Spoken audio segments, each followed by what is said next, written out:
यार अनमोल, मैं mutual fund में 3 साल से इन्वेस्ट कर रहा हूँ। अब तक 3.5 लाख रुपए इन्वेस्ट कर चुका हूँ। करंट वैल्यू मेरे फंड्स की कुछ 4.8 लाख है। बहुत सही है ना यार। इसे एब्सोल्यूट अमाउंट देखकर यू कांट कंक्लूड कि तुम्हारा इन्वेस्टमेंट अच्छा परफॉर्म कर रहा है या नहीं कर रहा है। You need to calculate return on your investment. अरे यार, एक तो ये म्यूचुअल फंड में रिटर्न कैसे कैलकुलेट करते हैं ये कभी समझ नहीं आता है। एफडी में तो सीधे सीधे इंटरेस्ट रेट बता देते हैं। No worries, this video is all about calculating returns on your mutual fund investment, lumpsum investment का रिटर्न, एसआईपी इन्वेस्टमेंट का रिटर्न, और अगर तुमने अपने इन्वेस्टमेंट की खिचड़ी बना रखी, कभी एसआईपी कर दिया कभी लमसम कर दिया, उसका भी रिटर्न। तो लमसम का, एसआईपी का, मिक्स इन्वेस्टमेंट का, सबका रिटर्न कैलकुलेट करना सिखाएगा तेरा अनमोल। Oh wow! तो इस वीडियो को एंड तक जरूर देखना। और आगे बढ़ने से पहले 2 काम कर दो। एक तो लाइक बटन दबा दो, क्योंकि लाइक बटन दबाने के कोई हिडन चार्जेस नहीं है।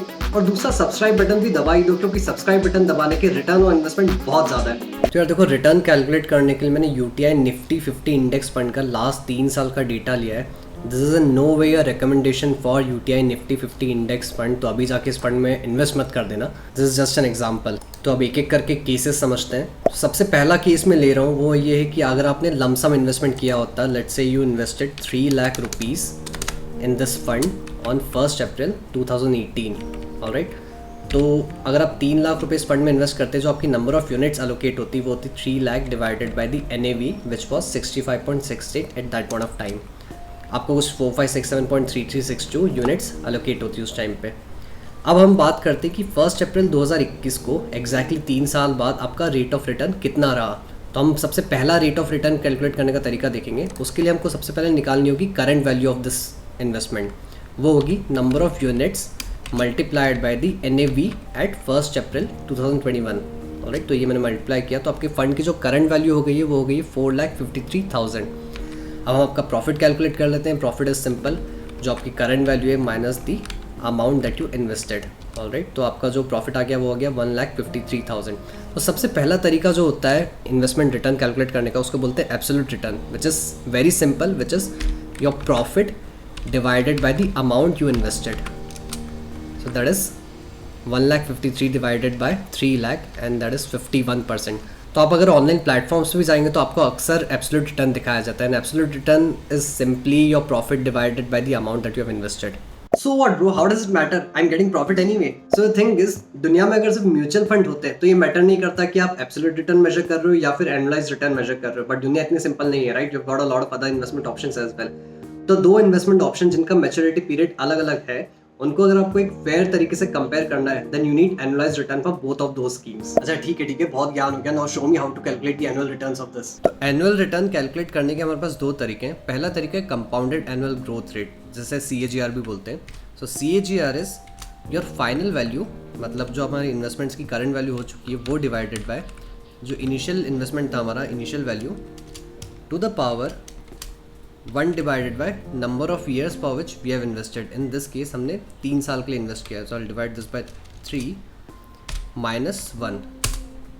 इस केस में हमारा CAGR आएगा 14.73%। So as you can see, absolute return 51% है 3 साल में, बट जो एनुअल ग्रोथ रेट है, कंपाउंडेड एनुअल ग्रोथ रेट है, दैट इज जस्ट 14.73%। बट यार, what if I want to calculate my ROI on 1 May? 1 April तक तो एग्जैक्टली 3 साल होते हैं। 1 मई को क्या लेंगे?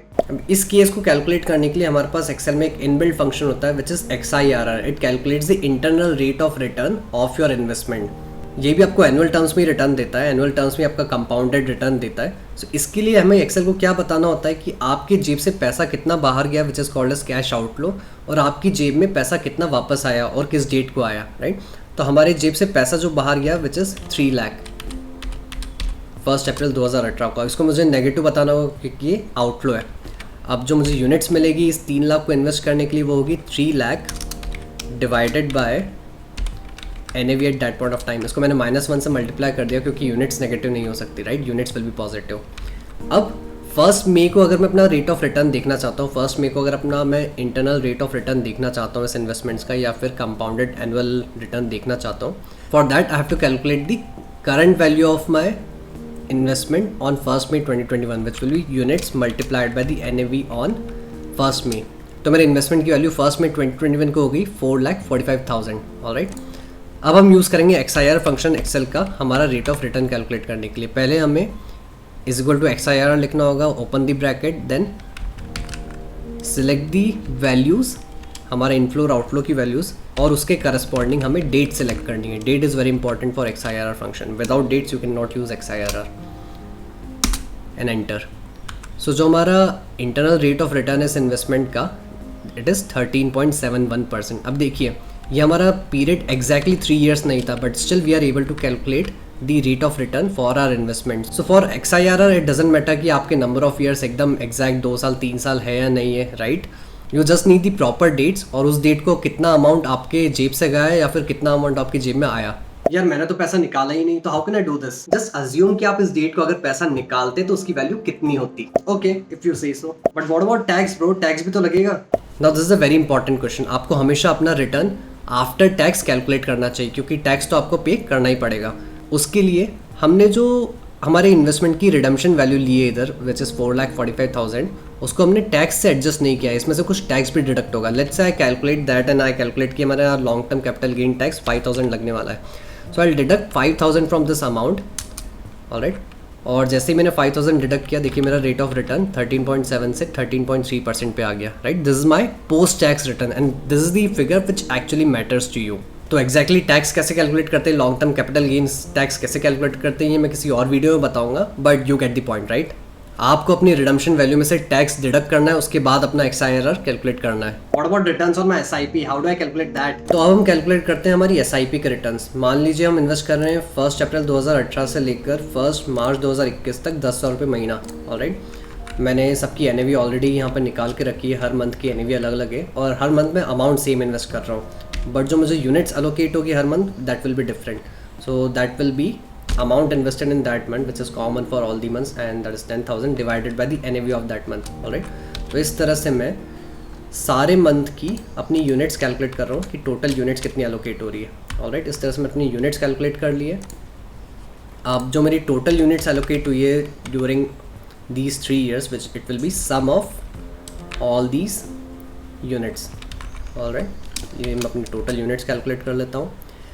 अब जो मेरी टोटल वैल्यू होगी इन यूनिट्स की 1 अप्रैल 2021 को, वो होगी ये units multiplied by NAV on 1 April 2021. जो मेरा टोटल इन्वेस्टमेंट हुआ है वो होगा sum of all these 10,000 for 36 months and it's gonna be 3,60,000. Right, जो मेरा प्रॉफिट होगा इट्स सिंपल टू कैलकुलेट.